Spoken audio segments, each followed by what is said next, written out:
Tema da ministração: desejos e o reino de Deus.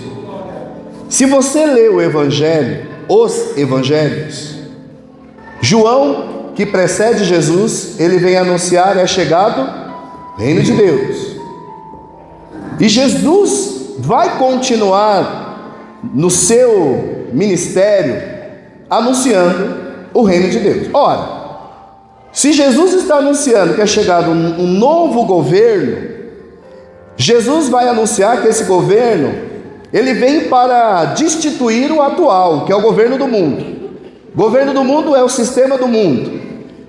Quando a gente repara que os pais estão trazendo os seus filhos apresentando à igreja, é um momento da gente refletir o que é o governo do mundo. É o governo para o qual eu não quero que o meu filho se enquadre. No mundo, a gente, conforme Jesus declarou, teremos aflições, porque quem pertence ao reino de Deus vai ter aflição no governo do mundo, no sistema do mundo. Sistema do mundo, a gente vê a necessidade das pessoas no sistema governamental usarem o poder para se promover. Aquele que deveria governar para o bem da população, governa para si mesmo. Ele que tira vantagens para si. Nós chamamos isso de corrupção. Governo do mundo. O governo do mundo é ema, cada um com seus problemas. O governo do mundo é: eu vou puxar o tapete porque o lugar é meu. O governo do mundo, ele tem um governante. A Bíblia fala que o mundo jaz no maligno. Então a malignidade do mundo, ela tem um dono, ela tem uma instrução. E aí vem Jesus e fala: não, esse governo não está dando certo, é um avião sem piloto. O mundo está num sistema falido. Aí você vai falar assim: mas a gente olha as prisões lotadas, a educação falida, governo corrupto. E eu vou falar para você qual é a novidade. A Bíblia falou e tem dito: o mundo jaz no maligno. E aí vem Jesus e fala: é chegado o reino. Então há um governo diferente desse do mundo. Posso ouvir um amém? Jesus veio trazer uma novidade, e a novidade é chegado o governo de Deus nesse mundo. Qual é a máxima do governo de Deus? Amor, paz e justiça. Então para deixar o governo do maligno, eu preciso ser transformado no amor, na paz e na justiça. Eu preciso saber amar, eu preciso ter paz e eu preciso ser justo. Jesus nos ensinou isso. Por que eu coloquei desejos e o reino de Deus?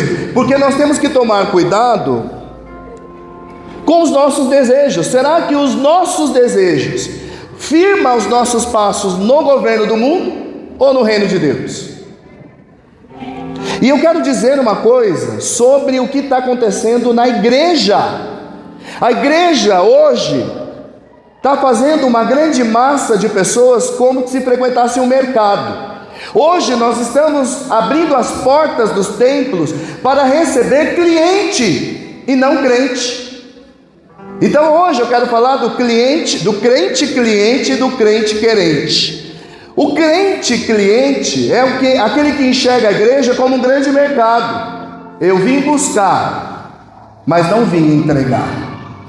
O crente cliente vai ser difícil, vai ser, olha, crente cliente, ele vem buscar, mas não vem entregar.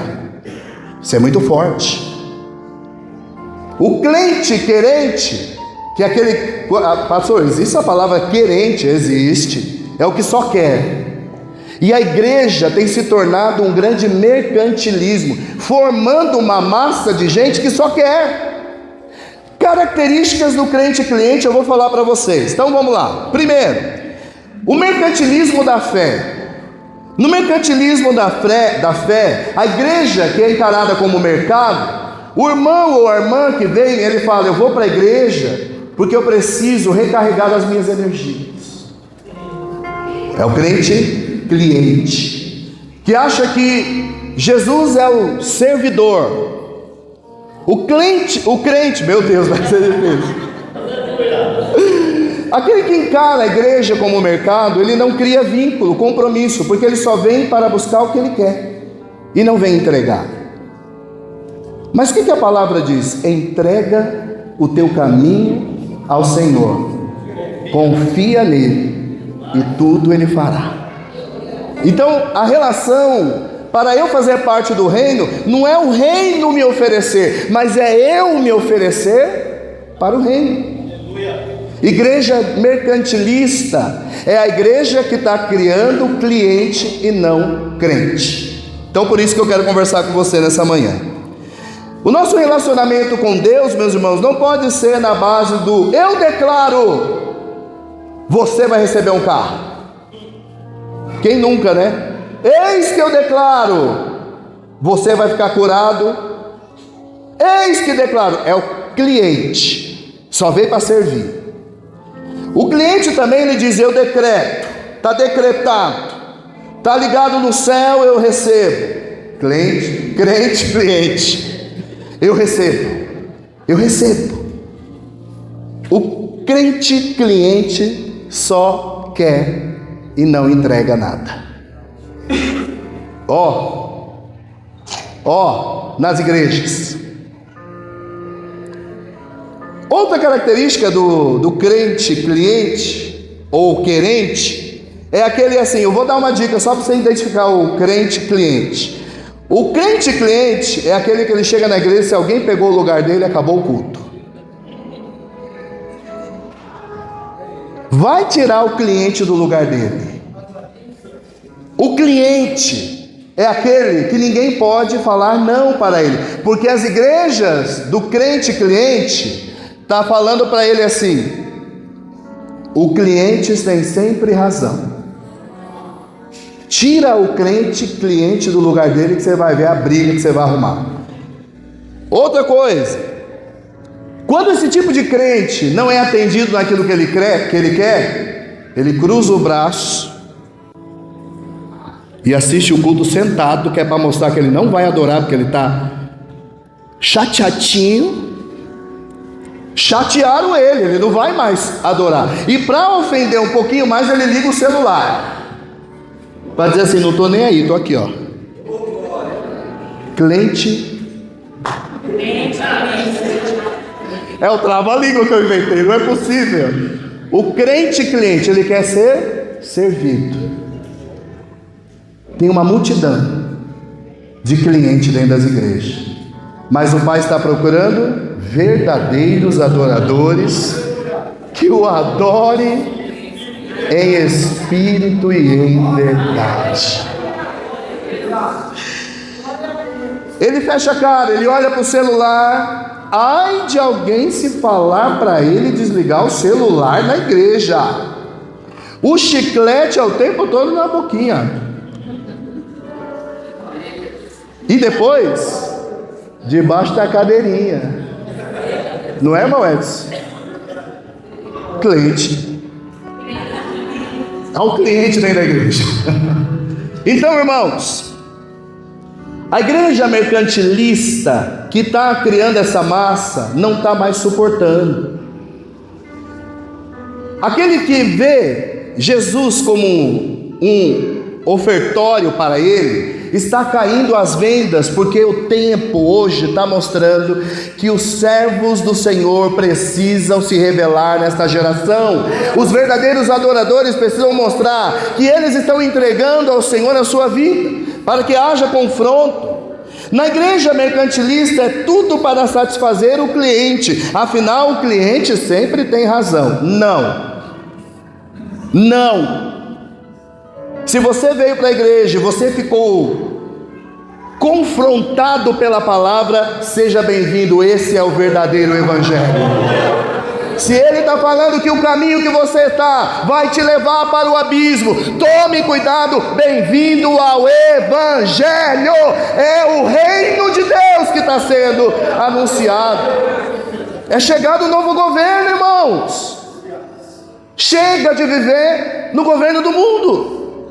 O verdadeiro governo não é aquele do me dá, mas é eu me entrego. Esse mundo não me cabe mais. Amém, irmãos?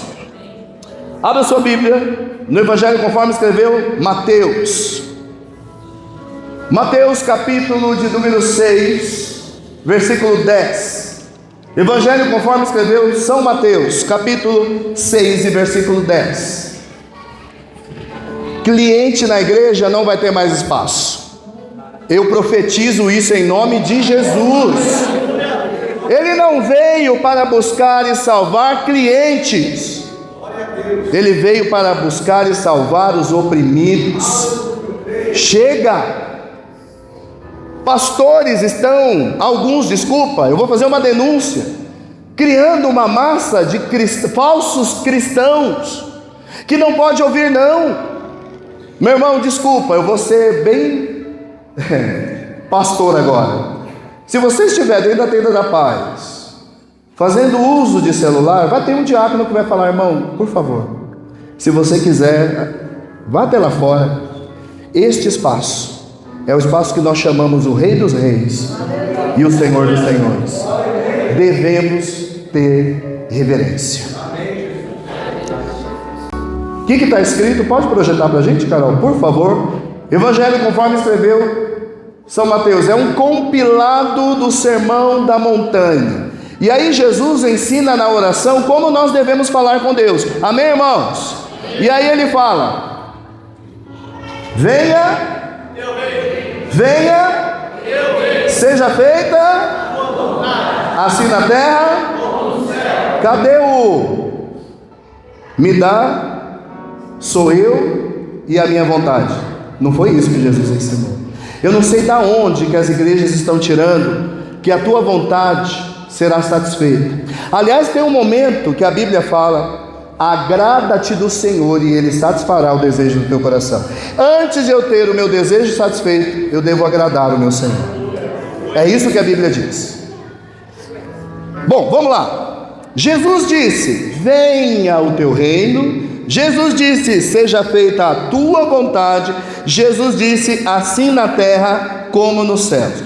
O que nós devemos aprender com isso? Primeiro, não é Deus na minha direção, sou eu na direção de Deus.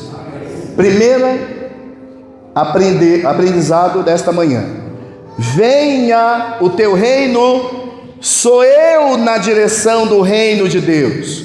O reino vem, mas eu me dirijo a ele. Eu saio do governo deste mundo para entrar no reino de Deus. Não é Deus na minha direção, sou eu que me rendo a ele. Se você ler ainda cabalmente ali, disciplinadamente o Evangelho, Jesus diz assim: está totalizado, o plano está cumprido, eu obedeci, pronto. Se estabeleceu o reino, se estabeleceu uma nova aliança, só que eu devo buscar essa relação.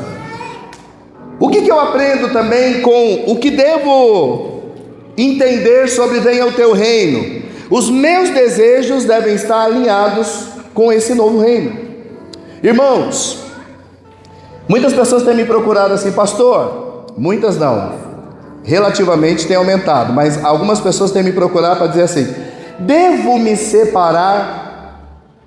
Devo desistir do negócio?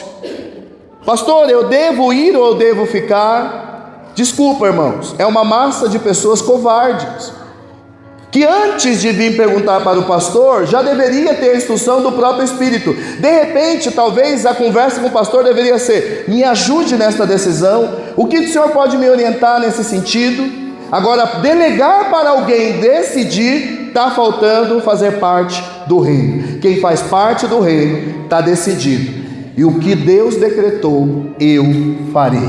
Amém, irmãos? Não delegue nada da sua casa na mão de pastor nenhum. O que eu devo falar para o meu filho? Devo falar para o meu marido? Uma certa vez uma pessoa me procurou aqui na Tenda da Paz, logo no início que a gente saiu da garagem da minha casa. Éramos em poucas pessoas, e aí me entrou uma pessoa dizendo assim: quem é o pastor? Me reportei a ela. Ela falou: eu preciso urgentemente de alguém dentro da minha casa, porque tem um demônio dentro do meu fogão. Eu falei, não, queima ele. Quem que falou isso? Foi uma missionária orar na minha casa, e ela viu um demônio enorme no meu fogão. Eu falei, e o que você pensa sobre isso? Depois que ela falou, pastor, tanta coisa misteriosa está acontecendo dentro da minha casa. Falei para ela, muito bem. Falei, vamos conversar. Você é crente? Aceitei Jesus em 1989. Jesus entrou na tua vida? Entrou na minha vida. Meus filhos encaminhados. Meu marido bebia. E agora ele não bebe mais, vai comigo para a igreja. Eu falei, e o demônio está dentro do teu fogão? Mas a missionária falou, minha irmã, o que Jesus falou tem mais valor do que o que está na boca dessa missionária. Se Jesus está na tua casa, o mal não vai permanecer. Mas ela estava tão atordoada com a ideia de que realmente tinha um demônio, ela queria alguém. Então vamos lá, irmã, vamos na tua casa. Fogãozinho de 4 bocas, mas disse que tinha um demônio enorme. Irmãos, pisamos dentro da casa da irmã. Eu lembro que eu já falei isso para os irmãos, mas o desenrolar da história sentimos a presença de Deus ali na oração, chamamos o nome do Senhor naquele lugar. Demônio? Não, eu pertenço ao reino. Pastor, mas então quer dizer que o crente não é influenciado? Mas como ele pertence ao reino, a Bíblia diz, submeta-se ao Senhor, resista ao diabo e ele fugirá de vós. Agora cada palavra, porque olha, cuidado, faça campanha lá na igreja de 7 dias, porque os demônios estão debaixo da cama. Meu irmão, quem pertence ao reino não dá ouvido a balelas que não está relacionado à palavra. Amém, irmãos? Outro ponto que nós podemos aprender é o que devemos refletir acerca também da palavra. Venha o teu reino, seja feita a tua vontade, assim na terra como nos céus. Não é Deus fazer a minha vontade, sou eu fazer a vontade de Deus. Amém, irmãos? Os clientes nessa relação, Deus faz a minha vontade. O pastor está falando que se eu fizer 7 dias de campanha, eu vou conseguir o carro. Teve um período que o monte virou o céu. Todo mundo queria subir no monte. E aí tinha umas frases que diziam mais ou menos assim: eu vou descer cuspir no fogo. Então era subir no monte e virar dragão, né? Eu vou descer na carriola, porque o poder de Deus vai me deixar caído.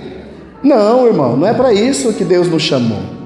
Fazer parte do reino de Deus é ter lucidez, equilíbrio, a capacidade de decidir, de ouvir, de falar. Quem pertence ao reino tem domínio próprio, é guiado pelo fruto do Espírito. Aquele que pertence ao reino não se dá às drogas, à prostituição. Aquele que pertence ao reino deixa a mentira, a má companhia, porque fazer parte do reino é estar sob o governo de Deus, que é o contrário do governo desse mundo. Quantas vezes a mãe fala, filho, não anda com essa pessoa. Eita, lá vem. Para, eu já falei, não coloca esse tipo de roupa. Você está mostrando muito o teu corpo, isso não agrada a Deus. Tira esse tênis fedido de chulé do meio da casa, vai guardar. Estou jogando videogame. É chegar no reino de Deus. Para os adolescentes também, para os bons filhos, para o esposo, para a esposa. Quem pertence se entrega, não vem só buscar, não é cliente. Então sou eu fazendo a vontade de Deus e não Deus fazendo a minha vontade. Irmãos, vou fazer uma pergunta retórica, você vai responder para você mesmo. Eu sei que você veio com muita convicção, desejando muitas coisas, por isso que a palavra de hoje é desejos e o reino de Deus. Mas a minha pergunta é: e se Deus não te satisfazer o desejo hoje? Ele continua sendo Deus. Aleluia. E terceiro e último, como no céu, a vontade de Deus é inquestionável e soberana. Jesus está falando lá, como Ele tem todo o poder, lá, como Ele é inquestionável, assim deve ser o Senhor na minha vida. O que Deus desejar, eu não questionarei, porque Ele é soberano. Assim deve ser na minha e na sua vida. Eu não estou anulando os teus desejos, as tuas vontades, mas estou falando, ela tem que estar alinhada à vontade de Deus. Se você pertence ao reino de Deus, os teus desejos e a tua vontade alinhada aos desejos e à vontade de Deus. Amém, irmãos? Eu peguei uma frase da internet que eu não sei quem é o autor, mas ela tem muito a ver com aquilo que eu estou falando aqui agora. Lembre-se, Deus não prometeu providenciar ou suprir todos os nossos desejos. Não há promessa na Bíblia que diz que Deus vai providenciar e suprir todos os nossos desejos, mas sim que Ele vai suprir as nossas necessidades. Amém? E as necessidades, irmãos, não é apenas o lugar onde mora, porque eu já vi gente morando em palácio serem depressivos. Satisfazer a sua necessidade não é colocar um namorado, uma namorada, um esposo, uma esposa do teu lado, porque eu já vi casais achando que casamento ia resolver a vida e arrumou mais um problema para a vida. Por isso que Deus não vai satisfazer o nosso desejo, porque os nossos desejos estão enganosos. Deus vai dar aquilo que você quer? Não. Deus vai dar aquilo que você precisa. Posso dar um carro para o meu filho de 2 anos? Pode, mas ele não vai ter competência para dirigir. Assim são os nossos desejos. A gente pede para Deus algo que nós não vamos ter competência para levar adiante. Ou então Deus fala: meu filho, cresça primeiro, desenvolva a sua capacidade primeiro, e depois você alcançará o desejo. Nesta manhã, eu quero que você entenda sobre isso.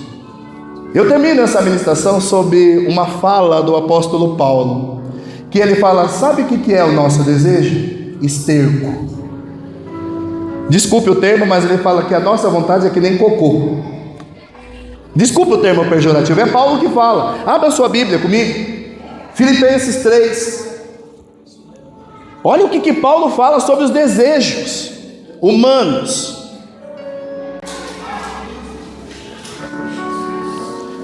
Filipenses 3, do 7 ao 8. Cuidado com aquilo que você está desejando, porque de repente está te afastando do reino de Deus. Eu estava conversando com uma pessoa, ela falou assim: hoje é o final da novela Vale Tudo.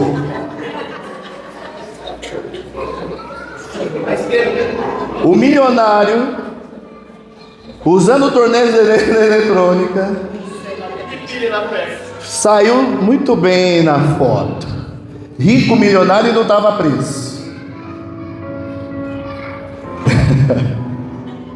Mantenha o foco, irmãos. Se você estava assistindo o último capítulo, revela-se.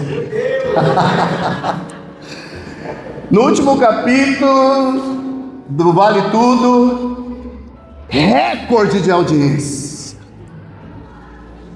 E a maligna da história não morreu.